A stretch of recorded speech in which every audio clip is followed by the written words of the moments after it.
What's going on, Rise fam? Welcome to another episode of On the Rise, and we are here today with another great musician that we're bringing for you to get to know.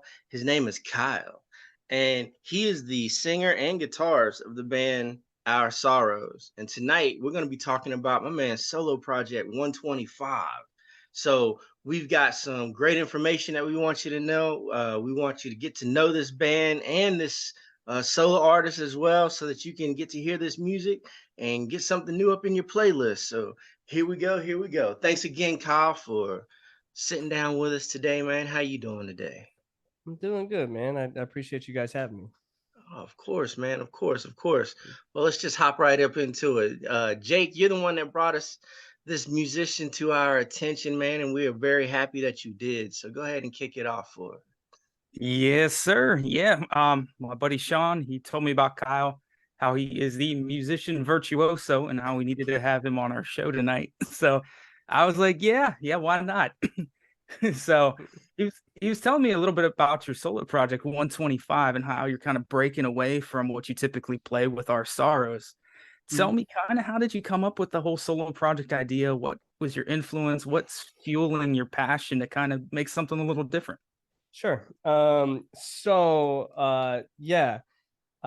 First and foremost, like I've been in metalcore bands since like 2009, right? Like just on and off, just different metalcore projects, and the most recent one being Our Sorrows. That's doing the best out of all of them so far. You know, like we're still moving, we're still introducing ourselves to a lot of people, but I'm very proud of the project, very excited about it. But um growing up, my influences have always been more like hair metal, power metal, symphonic metal, like Nightwish and Sonata Arctica, Dark Tranquility, Children of Bodom, In Flames, like those kind of bands. While I love metalcore and I write metalcore and I love that too, I always place these like Scandinavian power metal bands, stuff like that, like on like a higher pedestal, and like just for my influence and stuff. So interestingly enough, like with that, not and I'm not saying that's what this new song is. I mean, you guys have heard the song, right? It's like not necessarily that exactly, but I hope you can hear the influence of that. Um, what I will say is the solo project itself and these songs, um, the song I sent you guys, the first single that's debuting, Machine, the initial writing of that song, I initially wrote that song in 2011. So this song is about 12 years old at its core. It's obviously been modernized, and I've reworked it, and I've recorded it with the masterful Chris Wiseman from Currents and Shout of Intent. If you guys are familiar with those two bands, he is just an amazing human being, an amazing producer, amazing everything. He's phenomenal. So he kind of took these songs that I wrote already and I loved and made them better. But yeah, these are songs that are actually, some of them are older than Our Sorrows itself in the metalcore stuff. But I rant a lot, guys, so forgive me. It's called ADHD. It's something I have. But basically, the plan from the beginning with this project, and I talk about it a few in some of the hype videos and stuff that I have. I say quote unquote hype videos and promo videos that I'm pushing.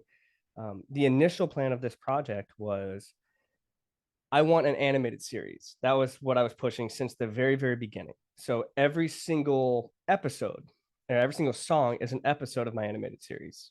I have a whole storyboard. I have everything to go with it. Had everything planned, everything moving, and then last minute it all kind of fell apart. So I've transitioned that take on it to my lyric videos that are coming out are essentially digital dioramas that I've built out in Unreal Engine, which I'm teaching myself to kind of represent specific scenes in each quote unquote episode, right?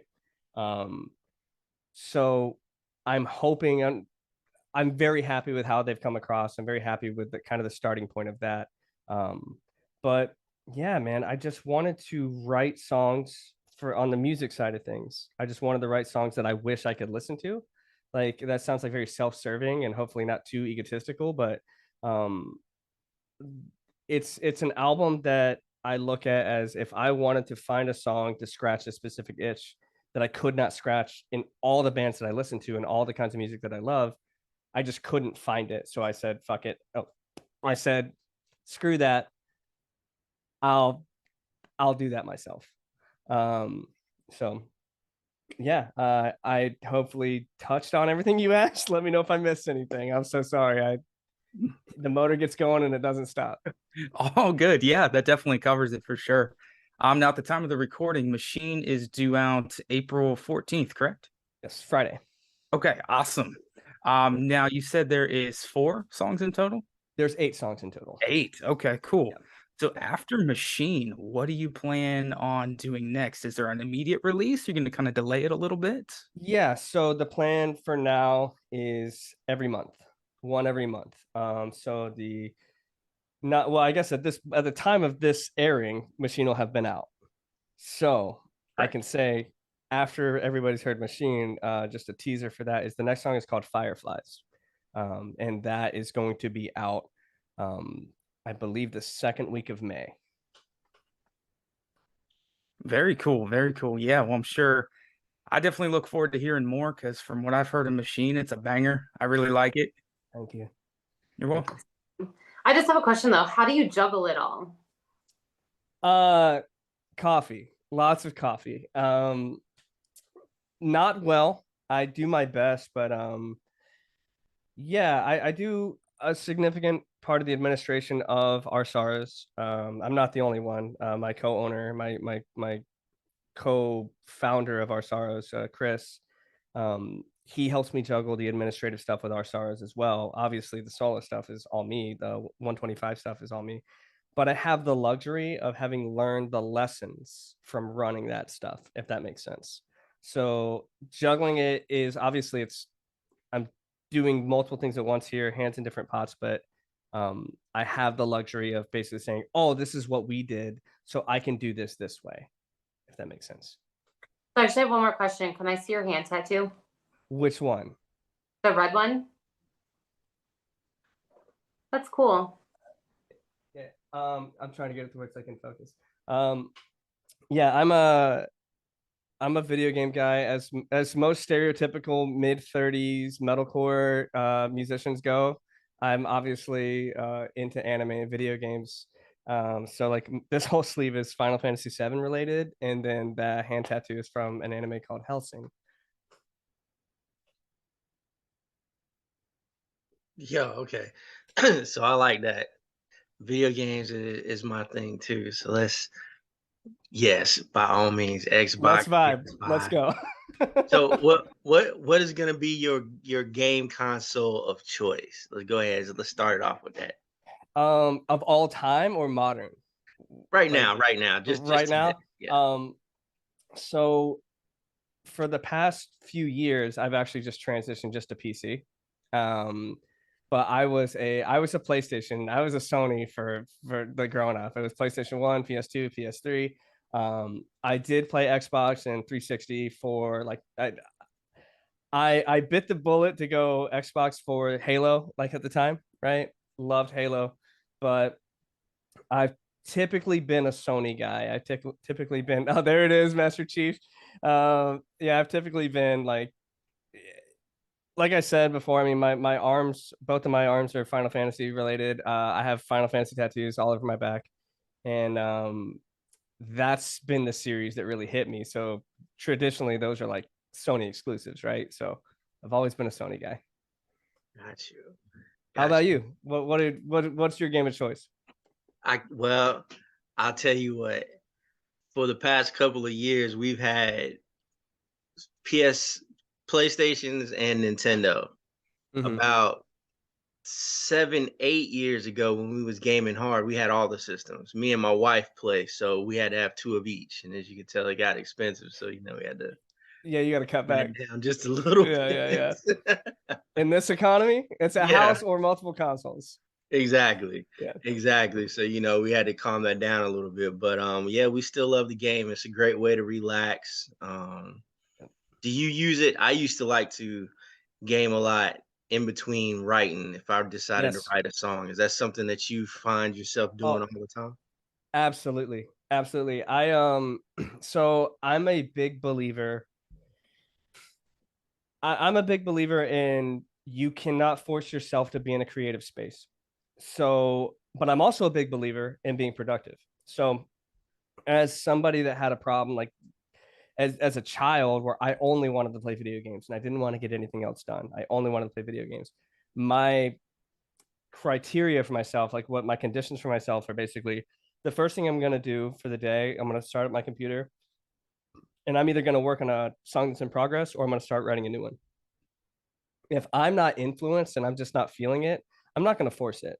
I'll give it some time. I'll give it 30 minutes. I'll give it an hour. And if I'm still just staring deadpan, like I'm not writing anything I like, I'll turn it off and I'll almost immediately start playing video games.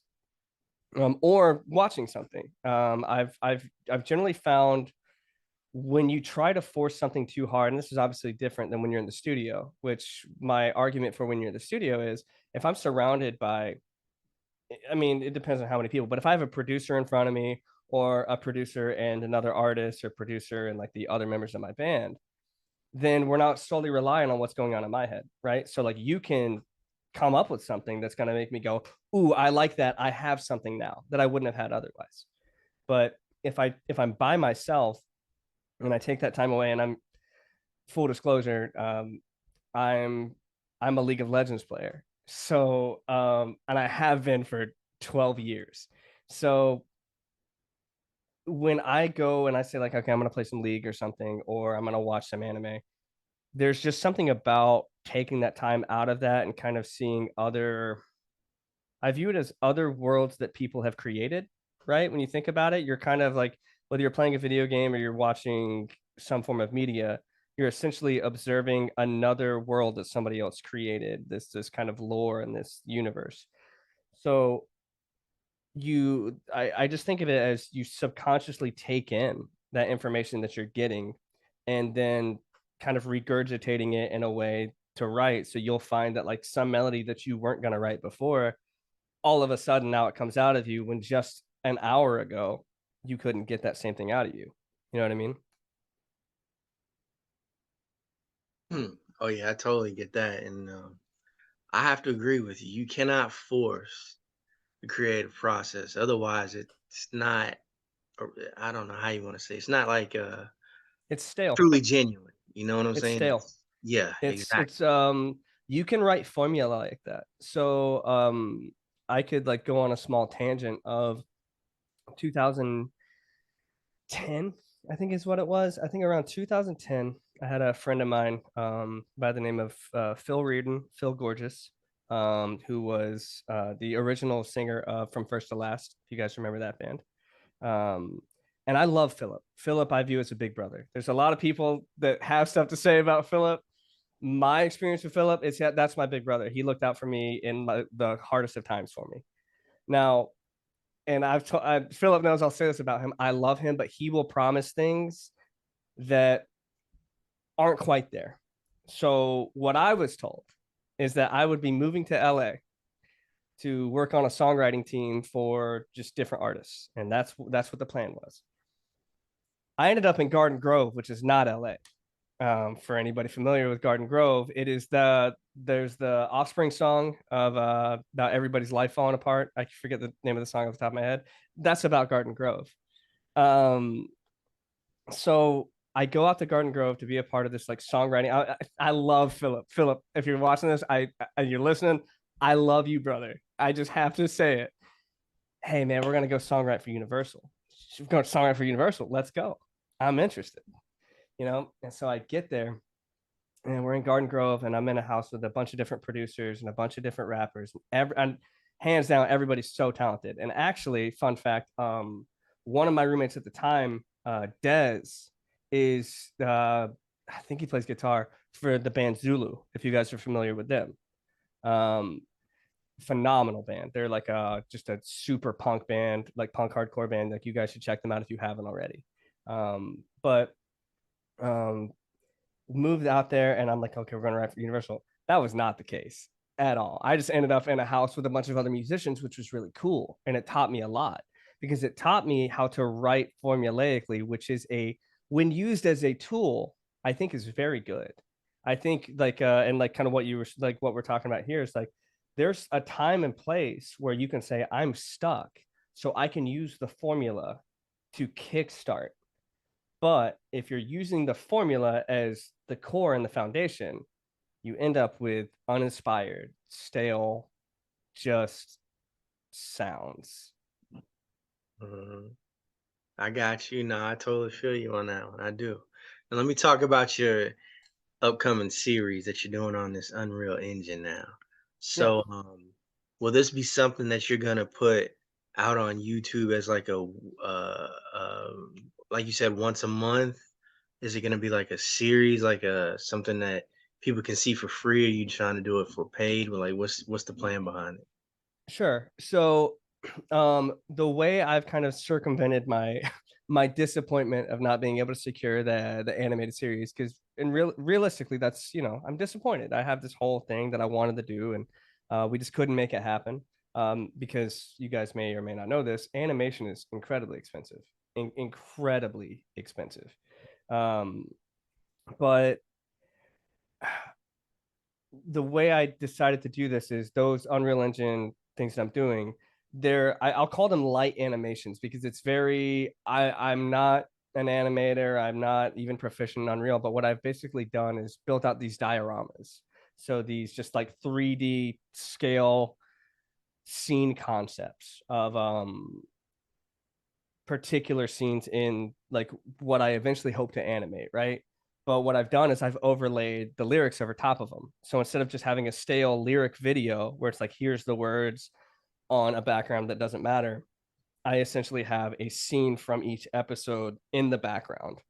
And obviously the hope is that I don't expect it, because it's a brand new brand, it's a brand new band, and the marketing is very grassroots and very just getting to whoever I can. So I do not expect to be able to secure the funding to get the full animation done, but in an ideal world, it would be used as here's these dioramas for each episode, so you can get a gist of what's going on when you piece the lyrics together with it, to where you can say, I'd like to see that animation.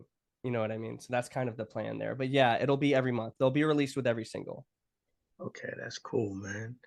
That is very cool. That is very cool indeed. All right, well, shoot, man. How can people actually get a chance to hear some of this music coming up? So kind of like we did. I know the first one drops Friday on the 14th, yep. but how are you doing this so that will they be able to grab this on all the streaming services, your Yes. Apple, Spotify? Yep. So Yep. It'll be all distributor. Like we're distributing everybody. I mean, iTunes, Spotify, all the major outlets, Amazon Music, the whole deal. So by Friday, by the time this airs, you can search up 125 The Machine, and you should be able to find it on your streaming platform of choice. You should be able to buy it on Amazon and the other stores. And yeah, the plan is, single every month, and then we'll get to a point where it's like, here's the rest of the album. But yeah, it'll be available everywhere. And if you can't find it, I have a link tree set up. So link tree, I am 125, I am 0125. And then if you can't find it there, my moniker for my streaming and all that, I go by Low Res Kyle, because what I'll do is I'll make this camera here incredibly out of focus. So I'm super low resolution. And so you can go to, my link tree for Low Res Kyle as well if you can't find the 125 stuff. Cool, man. Well, Kyle, man, I definitely thank you for being on the show tonight. Thank you for sharing your new project with us. I'm excited to see where it grows. I'm sure the Ryze family is excited to see where it grows too. We'll have all your links down in the description of where they can find your songs, where they can find you, your solo project, our sorrow stuff. We'll have it all down there. Awesome. We'll all be sure to follow you on social media. Yep. And as we always say here at RyzeUp, we always just try to grow together. That's our main goal. We find talent that maybe not a lot of people are aware about and try to put it in more people's faces and be like, hey, this stuff rules. You should listen to it. So I love that. That's our I'm glad main you guys goal do it. here. Yeah, absolutely. And Well, I'm grateful. I'm not to cut you off. So I'm grateful you guys had me on, man. It means a lot. I appreciate it. Absolutely. And if you have anything that's going on later down the road and you want to be back on the podcast, just reach out to me. Sure. Be Ashley, any of us, let us know and we'll get you back on the show. No problem. I greatly appreciate it. I definitely will. Cool. And well, from all of us, I hope you guys have a good day. All right, y'all take it easy. See you later. See ya. It was nice meeting you. Nice to meet you as well.